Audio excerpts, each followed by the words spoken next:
What up, peeps? It's your girl, Dash, come back to your Funeral Takes. Well, today I'm doing a review to Judas and the Black Messiah. This, of course, directed by Shaka King and also starring Daniel Kaluuya and Lakeith Stanfield.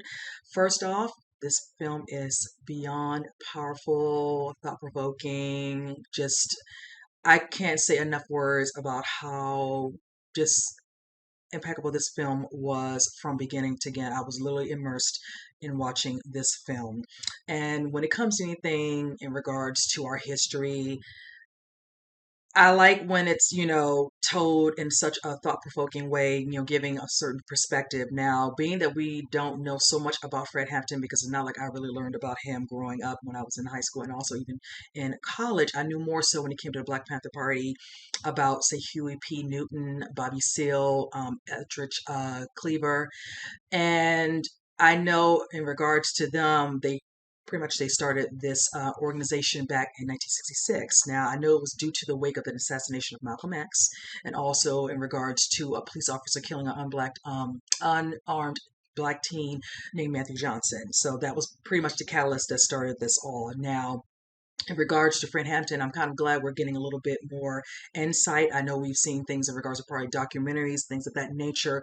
I don't recall seeing any movies that have been done where they showcase Fred Hampton so much in detail, but this probably being one of the first ones for me per se. I can't speak for anyone else, but I like the segue and getting a little bit more, understanding as to how he played his part as a chairman, a part of Black Panther Party. Now, I know some people, and I'll just kind of jump into this really quickly before I kind of get into the actual film. I've had some individuals when I did my reaction over last year, that first trailer literally had me all encompassed. I was literally glued and just in awe. And of course, that was courtesy of both Kalula and Stansfield, doing their thing in the trailer. So I already knew from the gate I was going to watch because I am a fan of both those actors. There are some people who don't feel too, excited about the fact that Daniel was actually the one playing because I know how they feel in regards to wanting it to be an American born, African American born, actor playing this role because hence this person is considered, this person is American, and the fact that he is British. I will say this, and I said it to one of the individuals in my comment section. I said, this is not going to be the only story told in respect to in regards to Hampton.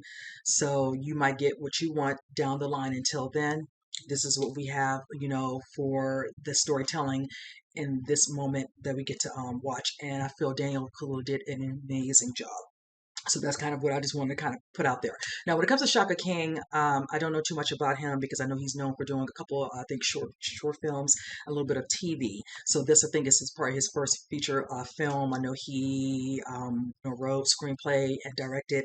So from the gate off the cuff, I am now in tune with him. So moving forward, I will be checking out anything he puts out because I think he did an amazing job. So with that said, let's go ahead and just jump into it. First off, how would I go? Let me just start with the first person that really jumped out at me, Lakeith Stanfield. Him playing, of course, William O'Neill. He plays, of course, in the FBI informant, where you see how he is within the film, where he's doing, mission stuff, trying to impersonate, a cop, trying, catch cars, whatever, and all. And eventually he gets caught going across state lines, with a vehicle. And in the midst of that, when he's brought into, a county jail, he is met by Roy Mitchell, played by Jesse Plemons, and he ask him, I'll forget those charges if you help us, by becoming a part of the Black Panthers, and getting a little close to learning more about the, Black Panthers, and also, hence more so, Hampton, played by Daniel Kaluuya. And you can clearly see he will do what he needs to do because he doesn't want to go to jail. So in the midst of it, he's not really for the cause, whatever. He doesn't, really believe anything at the beginning, but over time, as you see, he becomes, a little bit more immersed, with, what, Daniel, Fred Hampton's, character is trying to convey, in regards to the social issues, being about, police presence in the Black community, being about social consciousness, and things of that nature. He kind of sees, their benefit to the Black community. And, over time, he starts to feel a little bit conflicted but not so much so that he doesn't still do what he needs to do, because hence, he has to stay out of jail and he's going to do whatever he needs to do. Also wanting to get what information that Roy Mitchell wanted from him, which is like the full floor plan of his apartment, building, so they will know where to go. So when we deal with the situation of the raid towards the end of the film. So I do say when it comes to Lakeith Stansfield and also Jesse Plemons, both their characters, when they're doing their meetups from time to time throughout the film, with him giving him whatever information was asked of, I always like how both of them have a tendency to showcase in certain scenes, their facial expressions can speak volumes when they're trying to put forth, a particular scene. And it was very effective. Definitely Lakeith for certain. I can say that in many films I've seen him over the course of the last couple of years. And Jesse, I'm definitely, familiar with some of his work. But I just like how they worked off each other in their scenes, especially when William O'Neill, didn't want to do this or do that, whatever. And he was just like he had a choice, and all. He's like, if you don't, you try to leave, I'm going to find you. And eventually, he wanted to be out, but there's no way for you to get out. You still have employee. He was like, his what would have been his actual time served for him, impersonating a cop, whatever it was, at least I think he said 5 years or whatever. So it's like you're on the hook for a while, so you still have more work to do. So I always thought that scene like that was really good, whatever, when he would feel like he did enough, whatever, he wanted out, whichever, and it's not like way it's going to work with that. Now, when it comes to Daniel Kaluuya playing Fred Hampton, I think he did an exceptional job. I can't say enough about Daniel, because ever since I saw him personally in Get Out, I have been a fan of his work. It's just something about the way he always finds himself immersed in his characters, and he goes above and beyond.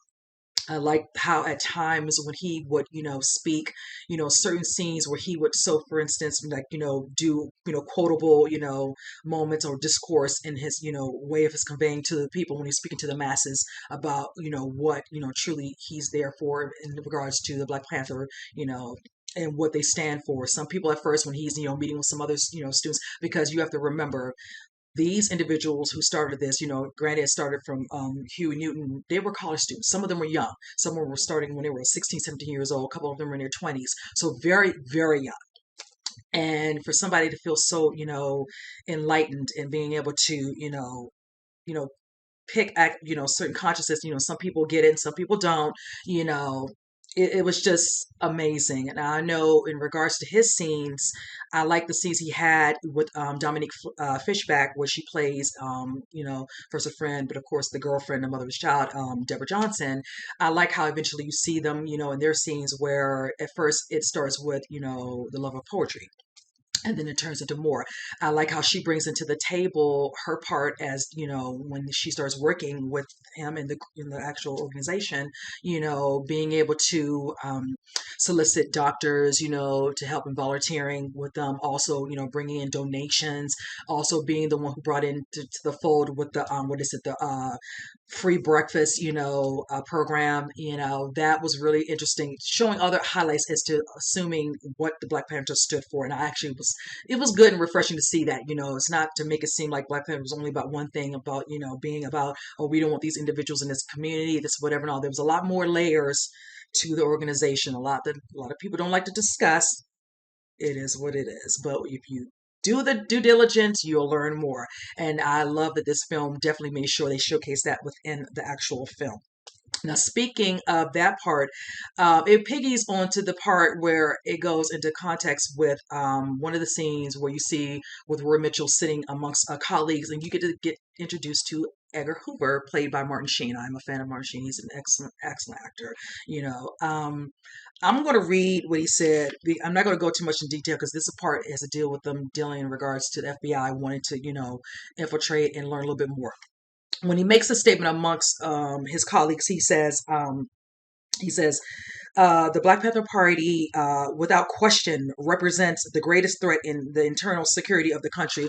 I'll be honest with you, when he said that, standing up there in front of all of them, I literally chuckled, because I thought that was just straight comical in itself. I'm not going to dig deep into anything in regards to him or the FBI, because there's so many other organizations during that era and before then who have done so much damage. I could go on literally in a full rant, but I'm not going to go there. It's like they say, if you have something really nice to say, don't say it. And in this instance with him and that organization, definitely not going to say anything. But that again in itself is just too funny. So, but yes, and also I will piggyback off of one thing in regards to Roy Mitchell. He stated, of course, years ago in regards to them when he made that statement, there was a little bit more in regards to that statement as to how he felt and him pretty much, feeling a certain way, in regards to the free breakfast program, feeling like the black people are doing some infiltrating the black community. These are free breakfasts. There was nothing really there to piggyback off of. So it was almost like, what was the problem? The only person truly was infiltrating the black community was Edgar Hoover at the time. So, you know, anyway, but yes, pretty much in that instance with Daniel Kaluuya, seeing other characters within this, of course, you see parts where you showcase William O'Neill, being put in a situation where he has to prove that he might not be a rat. He's not working for anyone else, not working for them. Because of course you run into a situation where he runs into one of the people he tried to play out that he was a cop, whatever, to get a vehicle, whatever, and all that. And he had to get himself out of a moment that could have cost him his life. So there were those moments where, he was afraid he would be, caught or found out, whichever. One guy, who had dealt with somebody who they thought knew too much, whatever, and he was a rat and he was, face burned, scolded, and things like this. And they just showing that they made an example of, one other person. So it was like he had to keep up the charade.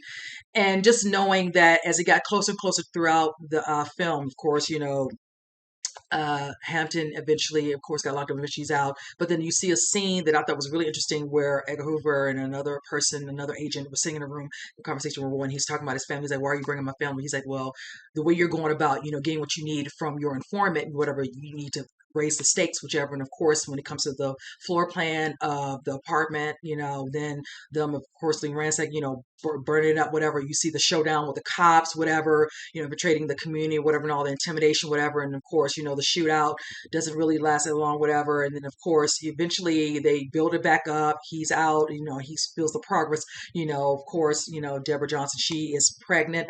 And there's one scene between the two of them that I really thought was really done very well. I love the scene where she speaks to him how he feels, he's there for his people and he's going to be there, even, if something was happening, even in death with him. And she's like, "Well, I feel this way, you feel so strong about this, but you forget, you don't realize, with us having this child, whatever, this child isn't growing inside of you, whatever, and all that. You need to be here, for, your child, whatever." And he feels very strongly about being for all people, whatever, even though he says he wants to be, of course, for her and their unborn child, whichever. And it was just a very beautiful moment for her to just kind of deal with her feelings per se. And it's not to say she was being selfish, because she really wasn't. And it's an honest, feeling. And she wanted to address it, between the two, and him kind of some ways, rest assuring her, he could feel this way and be there for his people and still know that I'm here for you. I love you.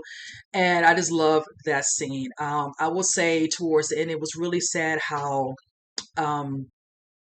there's a scene where we get introduced, and it was very, scene stealing in brief, where Little Rail Harvey plays a character named Wayne, and he pretty much, kind of, interacts, briefly, with William, trying to showcase some stuff, hiding up something that looks like some sort of substance. He's like, "You want me to kill him, whatever, and all that." And he's kind of feeling, it's like, "Who are you, whatever?" And he's like, "Give me, let me know you're, FBI, whatever, and all that." He could understand, because he's like, "I don't know who you are." And when he gives him this, it looks like his fake badge that he was going around acting like he was a cop. So it's like he's freaking out, and he eventually does what he needs to do, because in the end, we already know. Remember, you're an informant. If you don't do what you're supposed to do with him and all that, you're going to eventually end up in jail, and then eventually it's going to come out anyway who you were.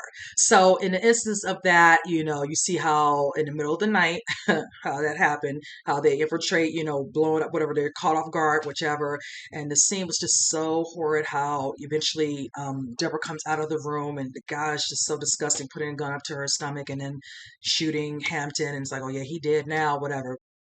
And she had to witness that.